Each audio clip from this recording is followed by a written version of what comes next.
The statement refers to the banning of Gabriel García Márquez's seminal novel 100 Years of Solitude, 1967, and another work, likely Love in the Time of Cholera, 1985, in various U.S. educational settings, alongside approximately 4,000 other books.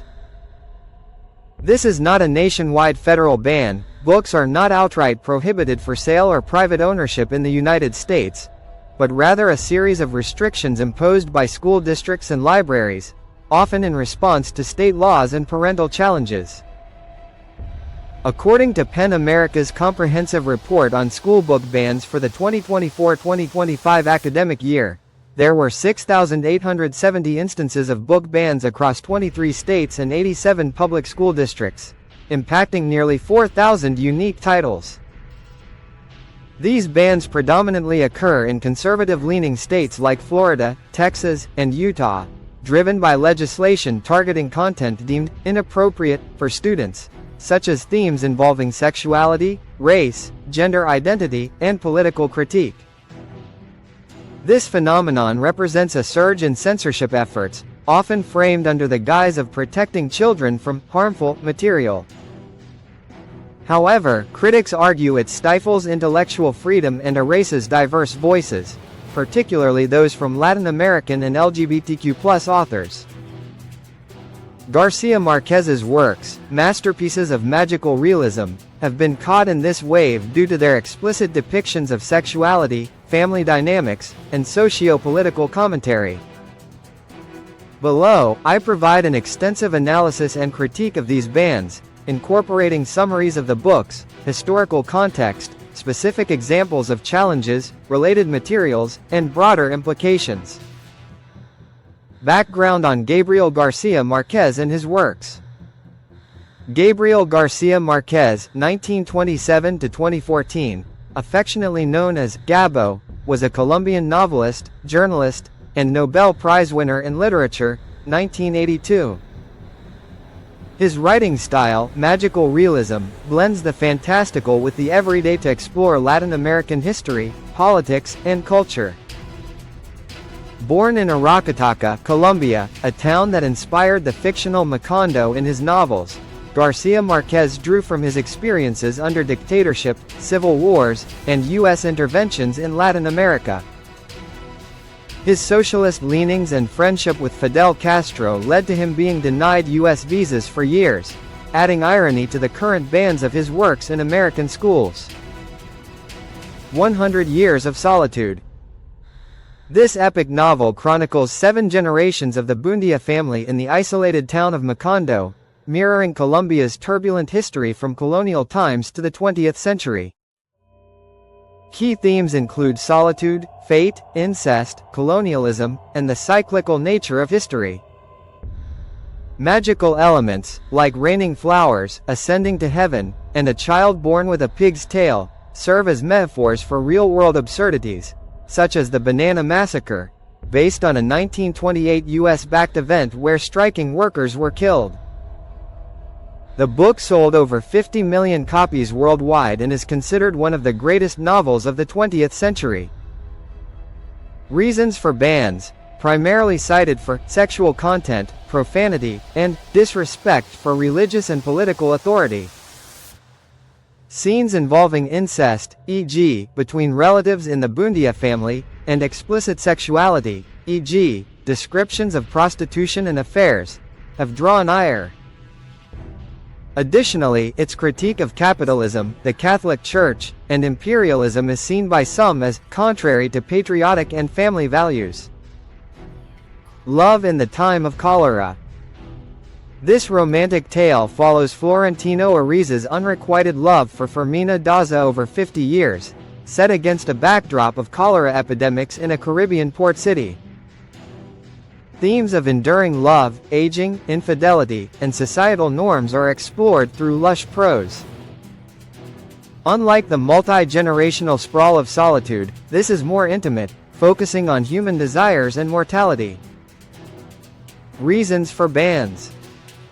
Explicit sexual content, including perverse sexual acts, like depictions of extramarital affairs and a controversial scene involving a minor, Florentino's seduction of a young girl, which some interpret as pedophilia.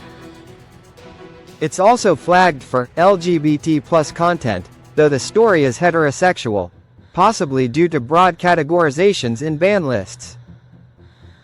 The cholera metaphor extends to love as a disease, but the book's sensual language has led to challenges, such as in Montgomery County, MD, where a parent demanded its removal from schools.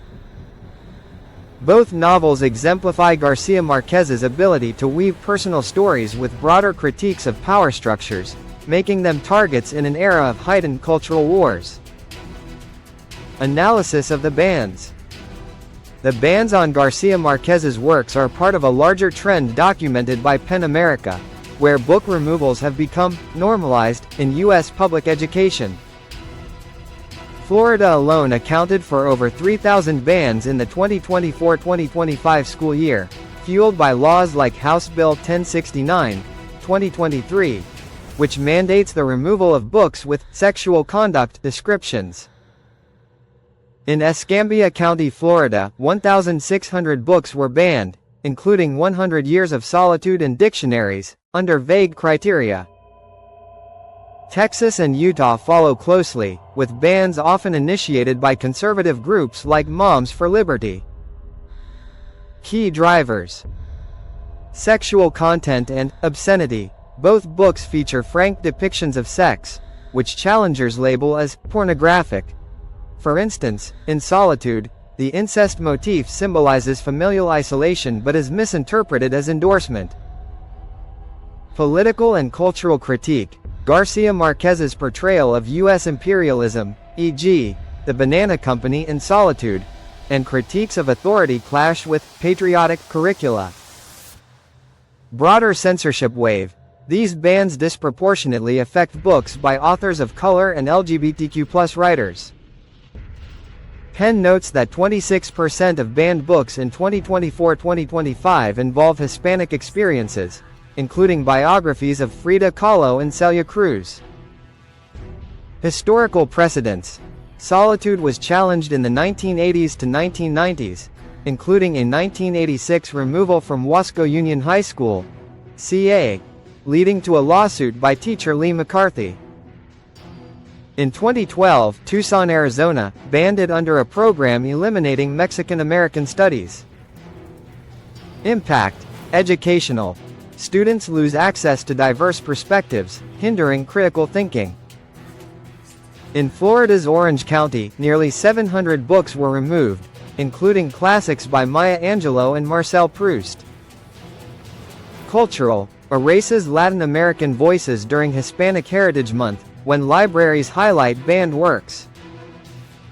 To illustrate the geographic distribution of these bans, consider the following breakdown of instances in key states during the 2024-2025 school year, along with notable affected works by Garcia Marquez. Florida led with over 3,000 bans, including 100 Years of Solitude and Love in the Time of Cholera. Texas followed with over 1,000 bans, primarily targeting 100 Years of Solitude. Utah had over 500 bans, encompassing various titles by the author, and other states, such as California in historical cases, varied in scope, often challenging works for profanity and sexuality. Critique of the bans. These bans are fundamentally antithetical to American values of free speech enshrined in the First Amendment. By removing books like Garcia Marquez's, educators and policymakers engage in viewpoint discrimination, prioritizing a narrow, often conservative ideology over literary merit. The irony is stark. A country that prides itself on liberty censors a Nobel laureate whose works critique authoritarianism. Critics, including the AILA's Office for Intellectual Freedom, argue that such actions create a chilling effect on teachers and librarians, leading to self-censorship. Flaws in rationale. Misinterpretation. Sexual elements in Garcia Marquez's books are not gratuitous but integral to exploring human nature. Banning them ignores context, as seen in comparisons to the Bible, which contains similar themes but remains unbanned. Cultural insensitivity. Dismissing Latin American literature as inappropriate marginalizes Hispanic students, who comprise 28% of U.S. public school enrollment. Political motivation. Bans often stem from organized campaigns, not organic complaints, aiming to suppress discussions on colonialism and inequality. Positive resistance.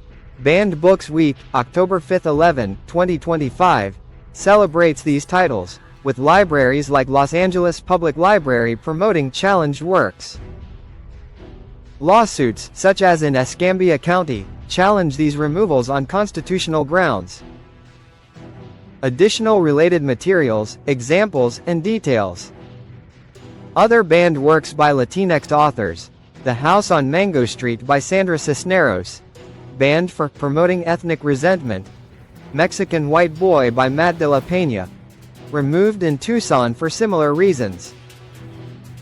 Isabel Allende's The House of the Spirits, challenged for magical realism and sexuality, akin to Garcia Márquez.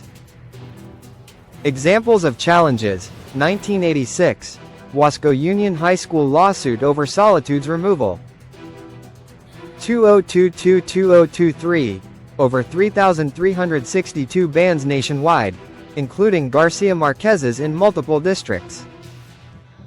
Recent X discussions. Users decry the bans as censorship systematic, linking them to broader cultural suppression. Thematic details and quotes. From Solitude, the world was so recent that many things lacked names, and in order to indicate them it was necessary to point. This highlights the novel's exploration of creation and decay. From Cholera, he allowed himself to be swayed by his conviction that human beings are not born once and for all on the day their mothers give birth to them, but that life obliges them over and over again to give birth to themselves. Emphasizes reinvention amid adversity. Related media. The 2007 film adaptation of Love in the Time of Cholera, starring Javier Bardem, faced similar scrutiny. Netflix's 2024 series of 100 Years of Solitude has sparked renewed interest, potentially countering bans by increasing accessibility. In summary, these bans reflect a troubling erosion of intellectual freedom, but the enduring popularity of Garcia Márquez's works ensures their legacy. Encouraging readers to seek them out independently combats this censorship.